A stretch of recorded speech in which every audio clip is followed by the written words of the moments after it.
ان ربکم حیی کریم یستحیی من عبدہ اذا رفع یدیہ علیہ ان یردہما صفرا. تمہارا رب حیا کرنے والا، سخی، زندہ اور کریم ہے. بندے جب اس کے سامنے ہاتھ پھیلا کے دعا مانگتے ہیں، اللہ فرماتا ہے مجھے شرم آتی ہے ان کے اٹھے ہوئے ہاتھ خالی کیسے موڑ دوں. جب انہوں نے مجھ سے مانگا ہے، میں نے بھی نہ دیا تو کس در پہ جائیں گے؟ تو پھر جب مجھ سے مانگا ہے تو میں کیوں نہیں دوں گا؟ ان کی جھولیاں کیوں نہیں بھروں گا؟ وہ تو کہتا ہے مجھ سے مانگو. اللہ اکبر. دنیا داروں سے مانگے تو ناراض ہوتے ہیں، اللہ سے نہ مانگے تو ناراض ہوتا ہے. وہ کہتا ہے سوالی بن کے میری چوکھٹ پہ، اور مجھے اچھا لگتا ہے کہ تم مجھ سے مانگو اور تم جھولیاں پھیلاؤ، اور نہ میں صرف تمہاری ضرورت کو پورا کروں گا بلکہ اپنی جناب سے تمہیں مزید رحمتوں سے بھی نوازوں گا. تمہارے اٹھے ہوئے ہاتھوں کی میں لاج رکھوں گا. تم طلب تو کر کے دیکھو. لازمی نہیں ہے کہ تمہیں مانگنے کا بڑا سلیقہ آتا ہو میں پھر دوں گا. شکستہ اور ٹوٹے پھوٹے لفظوں سے مانگو پھر بھی جھولی بھر دوں گا. وہ کریم ہے، اس سے مانگو تو صحیح، ہاتھ تو پھیلاؤ. جس زبان میں مانگنا آتا ہے مانگو. عربی میں مانگو، ہندی میں مانگو، سندھی میں مانگو، پنجابی میں مانگو، نظم میں مانگو، نثر میں مانگو، اقبال کے لہجے میں مانگو، رومی کی طرز پہ مانگو، سادی کے انداز میں مانگو. نہیں مانگنا آتا، خالی ہاتھ پھیلا دو، وہ بند لبوں کی بولیاں بھی سنتا ہے.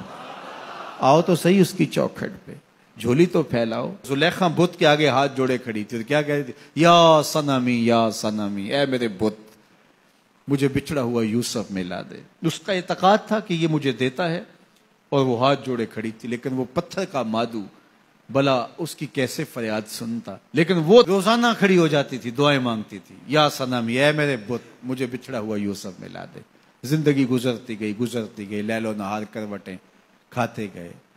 عمر ڈھلنے لگی، چہرے پہ جھریاں ابھرنے لگی. وہ روزانہ سر شام ہاتھ جوڑتی اور بیٹھ جاتی، لیکن کوئی جواب نہ آتا. ایک دن رات کا پچھلا پہر تھا، یا صنمی کا وظیفہ چل رہا تھا. نیند کا جھٹکا آیا، زباں بل کھا گیا، کہا یا سمادی، یا سمادی. آواز آئی جبریل، جا یوسف کے گھوڑے کا رخ موڑ دے، بچھڑی ہوئی کو یوسف ملا دے. مالک اس نے تجھے تو نہیں پکارا، یہ تو بت کو پکار رہی ہے. وہ تو زباں بل کھا گئی اور یا صنمی کے بجائے یا سمادی کے لفظ آگے. کہا جانتا ہوں، لیکن اتنا عرصہ ہوا بت کو پکارتے ہوئے، اس نے کوئی جواب نہیں دیا. آج اس کے لبوں پہ میرا نام تو آیا ہے، جیسے بھی آیا ہے. اگر میں نے بھی نہ دیا، میرے اور بت میں فرق کیا ہوا؟ جا بچھڑی کو یوسف ملا دے. کوئی مانگے تو صحیح، کوئی ہاتھ تو پھیلائے. ہم تو مائل بکرم ہیں، کوئی سائل ہی نہیں. ہم تو مائل بکرم ہیں، کوئی سائل ہی نہیں. راہ دکھلائیں کسے، راہ رب منزل ہی نہیں. جلوائے طور تو موجود ہے، کوئی موسیٰ ہی نہیں. کوئی ہاتھ تو پھیلائے، کوئی جھولی تو پھیلائے، کوئی مانگے تو صحیح. دنیا والوں سے مانگے تو ناراض ہوتے ہیں، اللہ سے نہ مانگے تو ناراض ہوتے ہیں.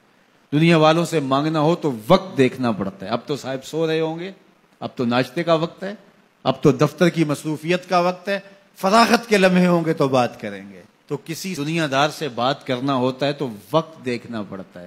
لیکن رب سے جب مرضی بات کرو، در رحمت کھلا ہوا پاؤ گے. لا تاخذہ سنۃ ولا نوم، نیند کیا اسے اونگ بھی نہیں آتی. جب بھی مانگو گے دستے کرم کشادہ پاؤ گے. جب بندے اس کے سامنے ہاتھ پھیلا کے مانگتے ہیں، اللہ فرماتا ہے مجھے شرم آتی ہے ان کے اٹھے ہوئے ہاتھ خالی کیسے موڑ دوں. تو ہم بھی اللہ کے حضور دعائیں کرتے ہیں. اگر کسی کو وہاں جانا نصیب ہو تو وہ تو قبولیت کے بہترین لمحے ہیں. اور اگر نصیب نہیں بھی ہوتا تو 9 ذی الحج کو ہم یہیں کھڑے ہو کے کہتے ہیں مالک وہاں تو آ نہیں سکے، یہاں تو کھڑے ہیں، میرے مالک تو کرم فرما دے اور ہمارے صغائر کبائر سارے معاف فرما دے. تو 9 ذی الحج کا روزہ بھی رکھا جائے اور اللہ کے حضور دعائیں بھی مانگی جائیں. آپ جہاں بھی ہوں گے قبولیت ہوگی، اور اللہ قبولیت کو مزید 4 چاند لگانے کے لیے کسی دن اپنی چوکھٹ پہ بلا بھی لے گا. وہ کیا کسی نے کہا تھا کہ کام آخر جذبہ بے اختیار آ ہی گیا، کام آخر جذبہ بے اختیار آ ہی گیا، دل کچھ ہی صورت سے تڑپا ان کو پیار آ ہی گیا. تو ایک دن اللہ ہمیں اس سعادت کے لیے اپنی چوکھٹ پہ بھی بلائے گا. اللہ آپ سب کو بار بار حج بیت اللہ کی سعادت نصیب فرمائے.